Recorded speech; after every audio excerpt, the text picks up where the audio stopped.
Hey guys, today I want to take a look at Dragon Ball Z Boo's Fury for Nintendo Game Boy Advance. And of course this is the final part of the Legacy of Goku trilogy. And a surprisingly hard game to actually find in a box. I'm not really sure what to attribute this to. It came out fairly late in the Game Boy Advance's lifespan. But it's just a really difficult one to find in a box. It's not even that expensive. I got this for I think it was about $25 off Canadian eBay. But, yeah, so it's just one of those things. It's just rare but not expensive. And a great game to boot, so there you go. So, on the front here we have a silhouette of all our playable characters. So, of course, we've got Goku, Vegeta, Gohan, Goten, and Trunks. And they're actually standing on top of a Dragon Ball. And they've got a nice little, shadow extending out from them. It looks pretty cool. And up the top here we have, of course, Boo's final form, as well as this sort of black and white, yin and yang sort of aesthetic going on, I guess you could say. I'm not actually sure what the Japanese says. I presume it says something like, Boo's Fury, but just hard to say. It's actually a bit unusual to see some Japanese on an English game box, but anyway.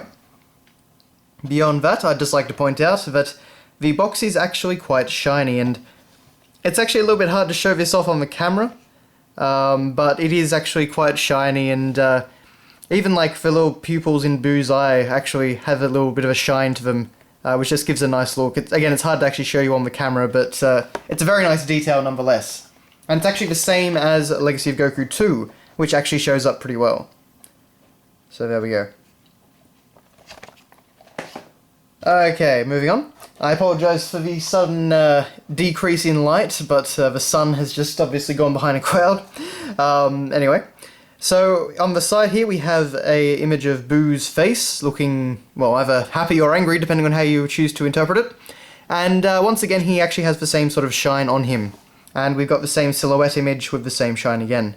So they definitely made a very cool looking box, and a very, very eye-catching box, I'd say.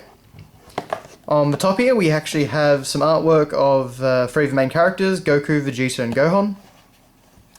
And, yeah, that's pretty much it. On the other side, we just have some information. On the bottom, we've just got nothing. And on the back, we have a lovely picture of Shenlong. So, you can see that, of course, it says, Boo must be stopped. And we get a few screenshots showing off some of the new abilities. So we have Super Vegito there, showing off Fusion. And we have Super Saiyan 3 Goku, so showing off the new level of Super Saiyan. Up at the top here, we can actually see that you can connect with the GBA link cable, so this game actually had multiplayer. I have never once in my life gotten to experience it, but I know you could trade items and you could fight your friends and that sort of thing. So I imagine it would have been pretty cool. And of course it tells you who you can play as. It talks about Fusion. And it says you can unlock a surprise bonus character, who I honestly do not remember. I don't know if it was Mr. Satan or not, but I might just be thinking of Legacy of Goku 2 there, actually, but anyway, moving on. So, first up, we get a lovely poster, which is just a composite of all the artwork that was on the box, but still looks pretty nice.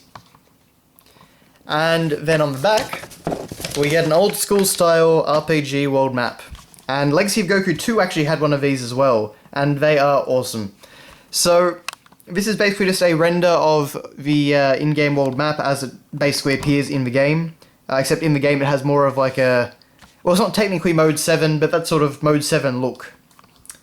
So, it points out specific landmarks, so Roshi's Island, East District 439, Hercule City, World Tournament, Capital Corporation, and West City, and of course Kami's Lookout.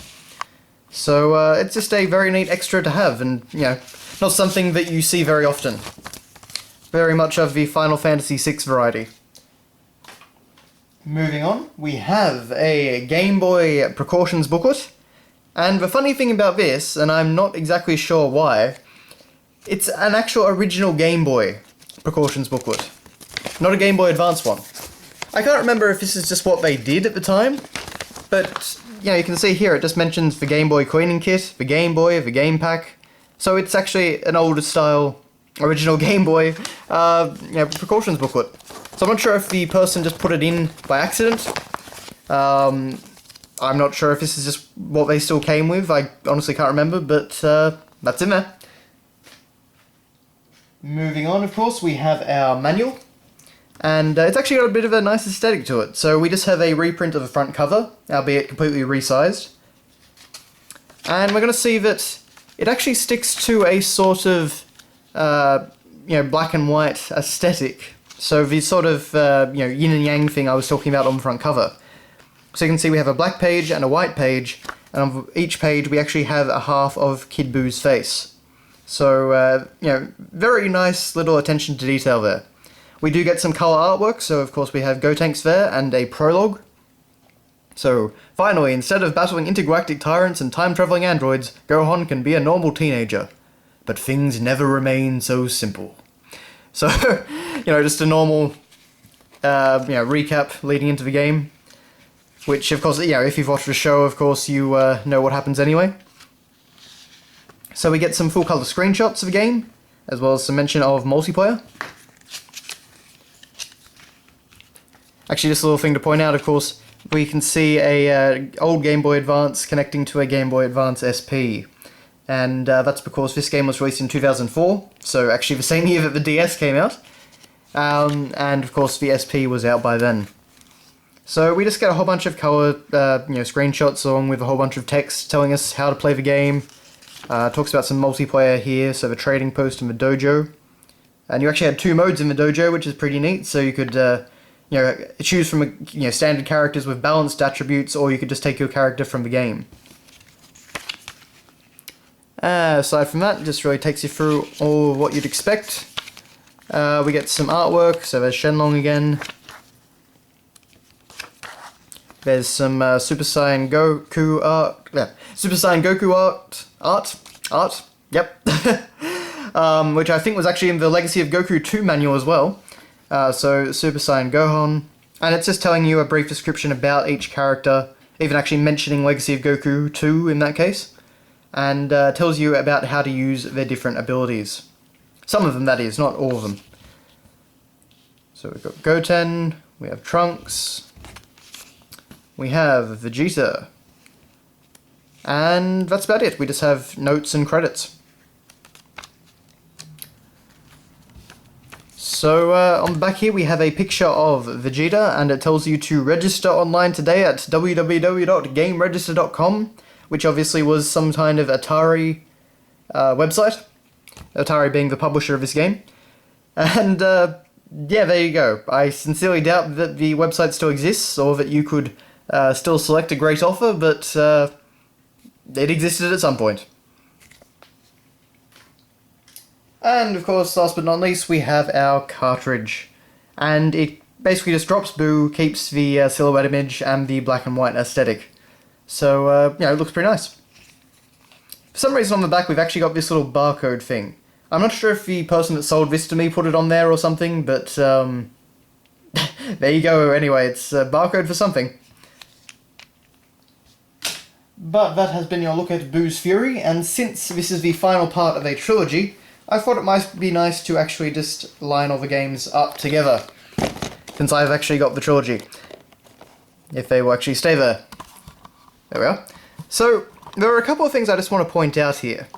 And it's just kind of interesting little things about the boxes. So, you can see on the Legacy of Goku 1 and 2 box, we have 2 characters standing side by side. A hero and a villain, basically. And they kept that up between the boxes. And they kind of keep that up with this one having characters, but it's just a small silhouette and that sort of thing. So, those two are pretty similar, basically. And if you look up here, we can see that these 2 boxes aren't anything alike. There's just nothing up here except a logo.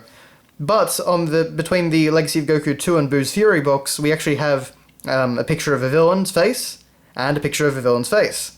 So they tried to kind of keep a few aesthetic links between each game's box. And that's not something you see very often, and I just kind of feel like that's a nice little link. It's a shame they couldn't all be kind of symmetrical like that, so if, Frieza's face was up there or something like that. But it's still a nice attention to detail. And of course, if we line all of them up here,